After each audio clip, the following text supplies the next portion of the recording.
Alrighty, welcome back to the show. Hope you guys are having an epic week so far. We're going to talk about key person risk. It's the silent killer in your business. A lot of business owners that I'm talking to are basically doing everything in their entire business, and they wonder why they're so burnt out and so stressed all the time. I'm going to give you guys some live examples of what I've been talking about to a few different business owners about key person risk. But I'm going to firstly explain what key person risk is and how it can affect your business and how can it actually destroy your business as well. So basically, and let me start by saying I've been in this position quite a bit in previous businesses as well. So everyone goes through this part of business. Um, But when you get to a stage where you've got a proven system, a proven offer, then you start to eliminate key person risk, and then you get your time back, which is what I help people with. So before we get into this full episode, if you guys are needing help getting your time back, click the link in the description. You can apply for our program. It's a done for you one-on-one coaching experience where we come in and get 20 hours a week back, completely guaranteed. So click on that link in the description if you want further information on that. So let's go through key person risk. What is it? So basically, one person holds all the knowledge in their head, and if they left, the business would break. It could be you, it could be the team, it could be any type of staff member. So what we essentially need to do is we need to slowly eliminate the key person risk. So basically, I spoke about it in a couple episodes previous to this one, is you need to basically keep firing yourself from roles and replacing them with systems and processes and team members so you don't become the bottleneck in the business. Okay, and if that person leaves, then you've got systems and processes, SOPs for someone else to come in and do that role for them. So most founders think it's a people problem, but it's actually a system problem. And you don't see it until it's a bit too late. When you see someone hand in their notice or goes on leave, and then it's too late. Well, it's not necessarily too late, but it's an extremely stressful time because you've got no system or process in place, and they're leaving, so they can't save you. So it comes back to you, the business owner. So unfortunately, everything comes back to you. So you need to make systems and processes to mitigate that risk. Okay, so let me give you a couple of examples. One that I'm speaking to at the moment that is looking to do some work with us is a business owner that is relatively off the tools, so to speak, which is awesome. I think the allied health practice. So she doesn't do as much stuff on the tools anymore. She's got a practice manager and she's got a few different team members. But the practice manager actually said she's actually going on maternity leave in October, which at the moment of filming this recording, it's almost the end of June. So a couple of months' time, and there's no handover system, no SOP, no system, no nothing for a new person to come in and take over that role. Everything is in this manager's head, okay? And that is the problem. Everything's in their head. There's nothing on paper for someone. If they're sick or if they go on leave, as this person is, they can't it comes back to the founder or the owner. And then the owner is actually doing something else, like a different project. So she's got no time. She's got no time to do this stuff. So it's a big risk for the owner to have all this faith in this one person to basically run the entire business for her. So, I mean, this specific business owner has done quite well to be able to remove herself from the tools, which is great. But it's just not a layer. You got to keep firing yourself from these positions so you don't have to keep coming in and put out the fires. That's where you get proper freedom. It's the same as when I ran my PT business and the gym. I wasn't doing any work in the business for a long time. It took me about 2 years to do it. Just after I had the gym, I had 12 team members. We're doing about 50K a month, which is awesome. But I wasn't doing any PT sessions, no sales. So I actually got rid of myself from sales as well.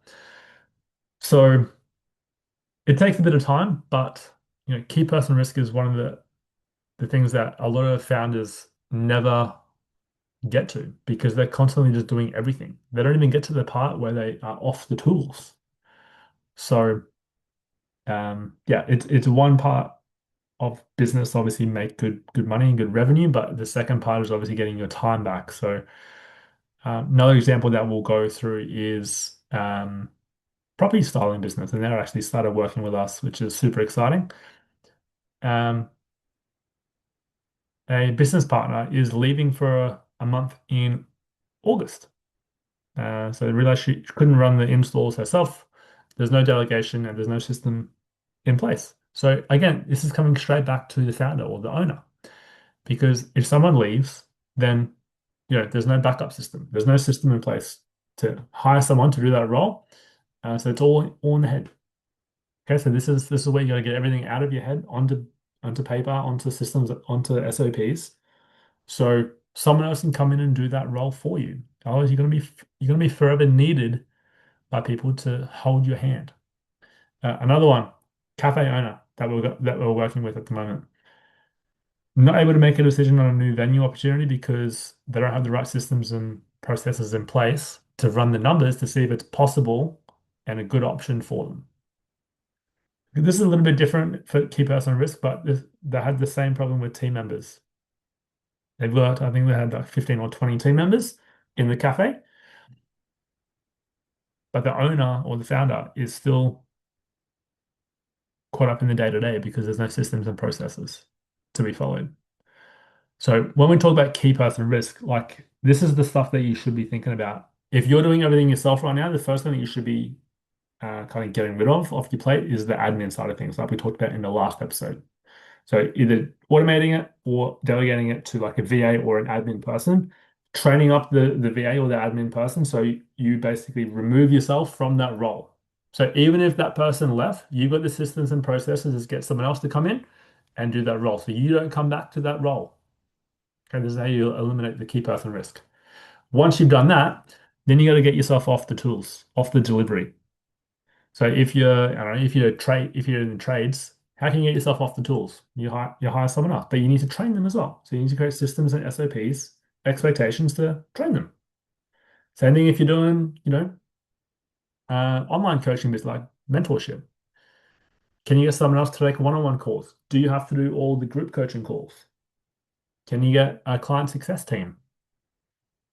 Every business is obviously a little bit different, but how can you get yourself off the tools, off the delivery, off doing the things in the cafe, as an example? Okay, so then you get real time back, and then you can even focus more and more on more systems and processes to get more and more time back. So then what you then become is basically the people manager, essentially, where you just create the vision, you inspire the team, and you keep the team accountable. You don't micromanage and that type of stuff, but you just keep the team accountable. Okay, and that's essentially what you do. Bit by bit, you fire yourself from one position, admin, then off delivery. Like sales and marketing is the last thing that you guys should be removing because that's what moves the business forward. I'm a big believer of the founders should do sales and marketing for as long as possible, to be honest, because no one can sell as good as the founder, no one's as passionate as the founder, and no one knows the ideal client like the founder as well. So that's going to give you the biggest return on investment for most people. So I'll just be careful not to get rid of that too quickly.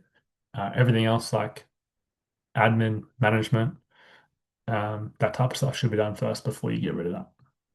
So hope they gave you some really good insights on what key person risk is and how you can get out of key person risk.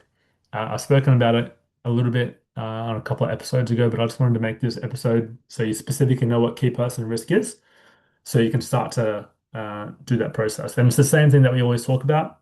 You either delete the process, automate the process, or delegate the process. And one job at a time or one uh, system at a time, you slowly remove yourself from these types of work in the business and you slowly get your time back. So if you want us to come in and do this for you, we do a done for you program, one-on-one coaching, where we come in and we do this for you. We make the systems, we make the processes. In some cases, we're working with the other team members as well, training them on the new processes that we're doing. And in some cases, we're also building out AI softwares, AI um, dashboards, and that type of stuff to help you guys as well. So if that sounds like something you might want to explore, click on the link in the description and you can apply to work with us.